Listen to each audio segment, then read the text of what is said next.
Nduba Hustlers impela namhlanje ke sikhona sivakashele la kwamacengwana akakhulu yabo sinensizwa ke la ngempela abanye abahleli ke bengoma sazakhulu le muntu baduba kuba nobunye bengoma njalo ngoDisemba la khona sibona insizwe swako Goli swako Mpumalanga zisho siJoji izemakhaya sizokuthini sizosha ushameni kakhulu sikubingelela amacengwana sawubona wathi sasonde semic yakho Ngibingelele bodi.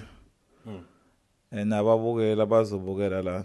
Ngibonge nje ngethuba ukuthi nami ngingebani ongifuna uzongithola. Ngingazi ukuthi ungifunelani kodwa ke sizoza ngoba siyangena ku-interview. ya mhlawumbe ungayichaza ngoba abantu abaningi bayakwazi safunda lapha koNomathina nakho mhlawumbe usinika nje i-background yakho nje kakhulu kancane nje kafishana ngawo. Ya mnewethu kuncane kakhulu engakuchaza ngami. Ngomuntu nje ongakuthandi nokuba ngaphambi kwecamera yabo isikhathi Hayi phela mhlawumbe ngidothe impela ngathi ayiwoza. ngomuntu othanda ukuthi yonke into ayenzayo ngayenza nje emva kwecamera yabo. Mina ngogandaganda abangaziyo elinye igama la kwaNsizwa uNsizwa ziyashiyana. So madoda. Ngowasemachunini ke nje wasesemachunini namhlanje la endaweni yaseBaswazini esigcimeni sakwaNinela. Ngicathi into engayichaza nje impela kukhona abantu abazoba nolwazi umuntu angazi ngendlela ethile nomunye angazi ngendlela ethile ngoba ngomuntu okhona kubantu kuphela ukuthi into zami engizenza nokuzenza emva kwecamera ngekhona ukuthi ngenza into engalungile cha. Yeah. Ngomuntu Ngokuqondile. Konke kuqondile cha ngishisa indawo ngomuntu nje nasemphakathini ongaxwayo. Ongaxwanxwayo ngiphila nje kahle emphakathini kodwa akukho nami engathi kukhona engachaza ngami kuphela nje la Phela lapho. ukuthi ngumfana nje wasemachunini omncane osendaweni yaseBaswazini othanda abantu. Yeah. Mhlawumbe ikolo wafunda kuzona iziphi mhlawumbe. Ukufunda angiyanga kude kakhulu njengoba sila ekhaya nje lapha eshe kuseMtuba Primary School ngafunda khona abamba ngaphansi ngaqeda ngakhuphukela eNomathiya. Owasunyuka uthi Ngase ngiyuka impela ngeNomathiya Technical lapha nakhona ngoba ngiyena umuntu othanda ukufunda leminyaka nje yayibekiwe ngangihlala kuyona ngqongo uphume ngiqhashe. Hayi ngaya ngaseThekwini ke la umuntu amningi khona ngokuzama. Mhlawumbe mfethu namhlanje sizofuna ukuchaza ngengoma ubunye bomuntu mhlawumbe sazi nawo abahleli bayo mhlawumbe nize nisungule why kakhulu ngoba ingoma bese idelelekile kahle kahle kubantu besazi thina kudala ngoDisemba ukuthi kuba nini ihlahla nani nani yabo kodwa siyabona kunje manje emtobala isivuthwa kakhulu ngoba ngithe ngibona uma kuDisemba siyabona kogengele nakwezinye indawo silulekile mhlawumbe sicazela ngaye ukuthi nisungula why nize nithi ubunye umtobatobo yini le nibonile ngomtobatobo usuhlakaza kakhulu umtobatobo nize nithi ubunye mhlawumbe sichaza ngebackground nje yayingoma. Cha mnewethu ngizoqala ngokubaleka kwengoma. Ingoma ibaleke kakhulu ekuqoqeni intsha. Yeah. Nokuyikhulisa ngoba uma sikhuluma ngeinsizwa insizwe uyayibheka umuntu yosekhulile mhlambe kuleminyaka ko16 ubheka le usubheka insizwa. La sithola khona ke induna ke seyihamba nalezo nsizwa kodwa uqala nje umfana omncane ebuthwa ubuthwa khona engomeni. Yeah. Afundiswe engomeni indlela yokuyiphatha abonakala engomeni ukuthi lona lendlela azohamba ngayo iyona acijwe khona lapho. Injalo ke ingoma iqukethe idiscipline ngaphezulu kwediscipline ingoma iyisport. Yeah. Esibalekile nje ekukhuleni kwentsha ke. So sake sahlala ke sabheka ukuthi uma ngabe izinto ziya ngokuya iphelelwa isikhathi okubalwa kulezo zinto ibhola into eziningi nje emphakathini bezenzeka beyiqoqa intsha. Nayo ingoma kubuka ngathi ihamba iphelelwa isikhathi. Ngesimo sokuthi thina ke sikhule ngayo ingoma. Sikhule ngayo ingoma sigida sidlalanga nabhola nje sasigcile kakhulu khona engomeni. Sakubona ubuhle bayo. Sangafisa ukuthi nayo ificwe isikhathi la ukuthi iyaphela khona. Ishabalale. Ishabalale. Ukwenza lokho ke sibe sesihlangana namanye amagosa. Yeah. sidweba ke into ethi ayifane nobunye bomtuba. Leli gama elithi ubunye ngicathi igama nje li umbrella kodwa elinomqondo ojule kakhulu ongeke nami ngochaze kuphele la. Okay, zikhona igodi la bekhona izihlahla zidlala zikhona. Nakhona kube khona ukuthi ngathi amandla engoma seyaphela nje. Kakhulu indawo yasemtuba yonke. Yeah. So ngakho ukuvuselela lento ke sahlangana namagosa athi hayi lapha eBaswazini siyikomiti la khona. Sihlanganile sakhuluma. Sathi ke kunento enhle sifisa ukuyenza. Kodwa sifisa ukuyenzela abaSwazi. Sifisa ukuyenzela umntuba wonke. Kahle World Cup yengoma. Singacishe sithi into ekanjalo. Yeah. Singacishe sibize ngeWorld Cup. Kodwa ke sathi asifisa ukuyenzela abaSwazi, sifisa ukuyenzela umntuba wonkana. Sahlala ke imhlangano namagosa abasuke kwezinye indawo. Salontsha ke lo mdlalo owawubizwa ngokuthiwa ubunye bomntuba. Festival, ingoma festival oqale ngo2021. Awunge COVID impela nje. Impela iCovid sathi iqaqa nje iqala ixega. Kwakuba nomdlalo nje omuhle wengoma waba khona endaweni yaseBaswazini. Yeah. Okuyingoma futhi ekhule kakhulu ngoba uzokhumbula njengomunye wabahlali basemntuba ukuthi ngisho amagosa asuka kwezinye indawo nokukhula nje kwengoma kusukela la mawuhlehla uya ku2021 ingoma ikhule kakhulu. Kakhulu. 2020 na hayi eBaswazini kuphela but umntuba wonkana ngoba inhloso bekuthi ke sibulalele emngcele ekhona ukuthi akhanjelwana ingoma ethile abantu abathile bakwazi ukufinyelela kwezinye igodi. Ingoma ke eindaweni zasemakhaya ifana nebhola ukuthi uyawubheka ukuthi uma ngaba amazwe engezwani kufanele kwakheke ukuthula kuthiwa abasuka abadlali balabo beyodlala kuleyo ndawo. Yeah. Nayo ke yenye into ingenye yezinto ezipreserve ipeace ezidala uxolo kuyindaweni la engezwani noma ingahambelani. Yaso ingoma nje ukubaleka kwayo sabona ukubaleka kwayo kujule kakhulu ukuthi ayikwazi ukufa ngalesi sikhathi sinento esingayenza ukuthi ingafi. Yeah. Kunjalo. Ngoba yazi manje ngiyabona impela nami mengibuka izithombe la ngiyabona ukuthi omthakashana besokumandeni abaningi ondoni beswala kodondotha nosali beyisupport lento kakhulu ngoba enye into sijalo ukubona umuntu ukhona la emntuba ubatshena abangevision ukuthi ufuna 1 and 2 and 3 abantu bengakunaka kodwa uma sengena abantu banegama sebaqala basuka umuntu hawu kanti ukhuluma ngento ngempela unenjongo enkulu ngalento. Kunjalo mfowethu abanye abantu into mabeyibona isekude bake beyibuke nje ngathi into engenaso isisindo. Kukho konke nje singakagxili lapho ukuthi kufika obani. Yeah. Kunomfo kaMthiyane okuyena oyigoso lala eBaswazini. Unje emnyama ukuthi okushoes. Yeah. Engicathi yonke lento oyibonayo uyibona ingoba kukhona yena.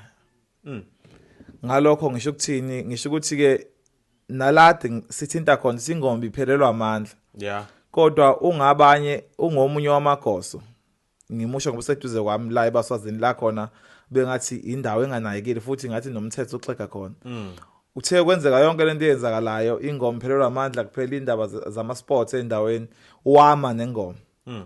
Ngoba ngithe masihlangana sidweba lento phansi wakholelwa kuyona lento kuyo yonke lento esiyi-idea wayibuka iphila wayisupport ngoba kuba umunye othi hayi ngoba noma sisonke engomeni but amalungelo ami njengegosi angivumi lento ukuthi iyophila hayi ayiphilela kuphela but wathi hayi njoba i-idea esihlanganisa iyonke ingaka sicela ukuthuma wena ukuthi le idea uyiphilise yabo uyikhulisa kangangokuthi ngasuka ekomidini laseBaswazini ngawofakwa ekomidini lobunye bomntuba oluthinta amagosa kwezinye indawo ngokuthunywa yibona bathi hayi wena uzohamba usimela ukuthi lento le esixoxela eBaswazini iphile umntuba wonke. Yeah. Ngokuthenjwa yibo nangempela kwabanjalo ngo2022 saba ke nabantu abafana noMthandeni Gcokamelisha bezoba ingxenye yomcimbi saba noSaliwa Hondo noGqizile nabanye nje abaningi yabo. Ngiyakhumbula lampela hayi abantu sebemgugu umthandeni Kwakukubi kakhulu ya. So iyakhula kwangathi ingoma ekade yabakhona inonyaka owodwa ngesimo sokuthi ivision yakhona yayinkulu vele ihamba lengane yathi sakhasa ingane yabigijima ingane yabisho ngejubane ngoba nako TikTok awuvimbanisile kune sound nje ithini nje umuntu wabani ko isound yathanda kune sound ethi sohlangana amadumbu ngiyajabula mawuthinta leyo sound idonsa khona lapha abanye abantu abazi belokuzana leya sound nje basuke esho saluthi kuyohlangana amadumbu ingoba ngo2022 wayekade efungela umthandeni ethi kuyohlangana amadumbu esho khona engomeni leyo yobunye bomtuba festival.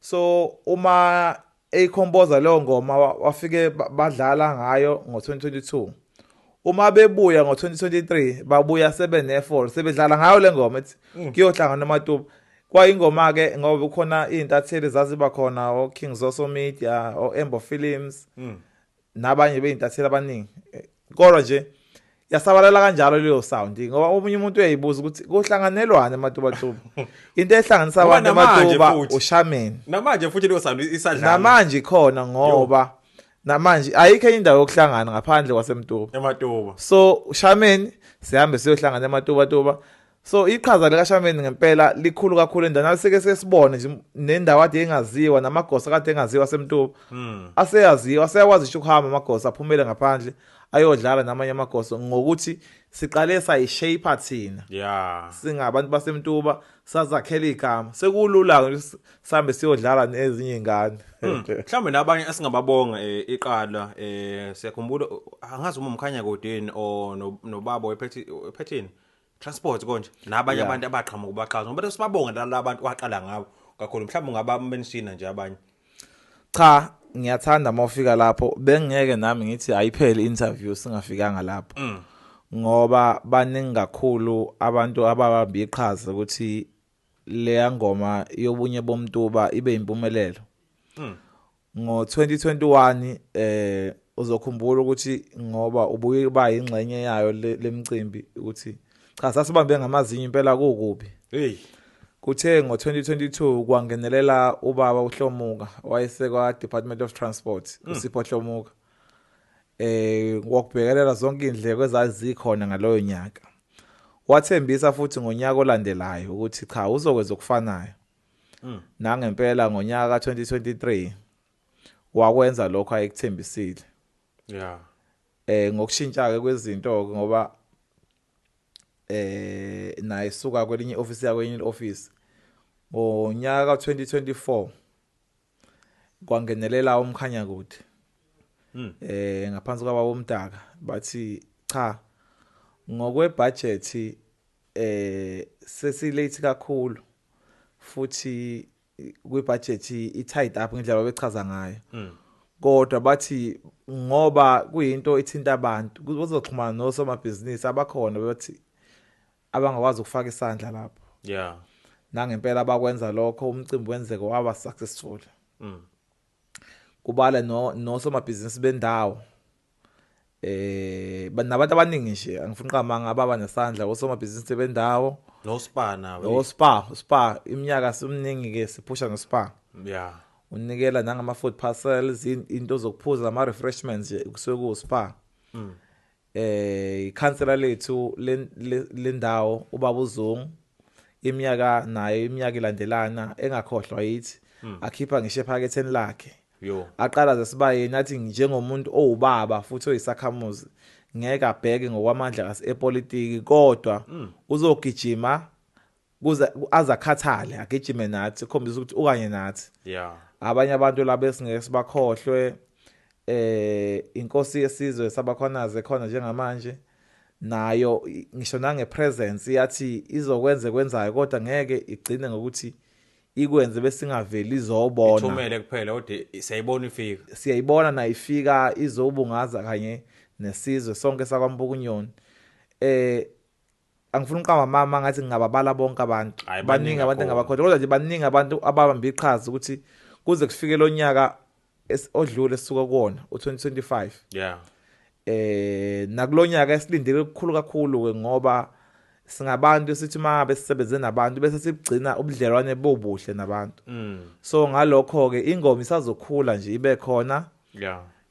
Ibe inkulu kakhulu kunakuqala. Mhlawumbe usichazele kanakana siyabona nje manje seniphinde futhi hambelana nezindawo nithi ogengele ngodani nani kukanjani ngoba phela siyazi ukuthi World Cup ibala ebaswazini phezulu uhlelo lukanjani loselibona nje ama senihambelana nanegodi Njengoba ngeke ngachaza Thama ukuthi ingoma inhloso yayo ukuthi kube nokuthula nediscipline. So kuyahanjelwana engomeni kuyiculture yakho nosiko lwakhona ngoba ngize ngaveza nokuthi nala kunemngcele khona eyayikanywe izimpi into okuyiyona evala leyo mngcele leyo ke ingoma. Ngokwengoma nje ngithi sifike sibe nezingoma ezihlahle sihambela bese kubathi hayi sizovala ke nongakwazanga ukuya kuphi kodwa ake sihlanganela ngoba ingoma kuthina ifana nomkhuleko yabo. Senimisa amatende manje. Sikhuleke ngoba siyahamba siya konsolweni, siyaya kwamnyeki, siyaya ogengele. Eziningi kakhulu nje indawo esihambayo emadwaleni siyaya. Ngesimo sokuthi inhloso yengoma ukuthi ibumba isizwe kakhulu. Hayi ukuthi ihlakaze. Ingoba ngingachaza ukuthi lake lathi igoso cha liyesaba ukuthi lengoma makuthiwa yasebaswazini kuphela ngoba ngevision abanayo ingasikhule kakhulu bese bengathi icompetition kwezinye ingoma. So wathi akafisi ukuthi le ngoma kuthiwa yasebaswazini ngakho ke asithathe leli phupho esinalo silembathisa umuntu bawo ngoba into yabo. Uyabona ngisho mawufika abantu abezobukela ngekhona abazokhitha so ngebona abasebaswazini kuphela kuba ukuthi indawo yasebaswazi iyayi central place kuyindawo ephakathi nendawo la bonke abantu abaqhamuka enkalo zonke bengakwazi ukufinyelela khona kalula kodwa ingoma ingeyomntuba njengoba kubunye bomntuba ingoma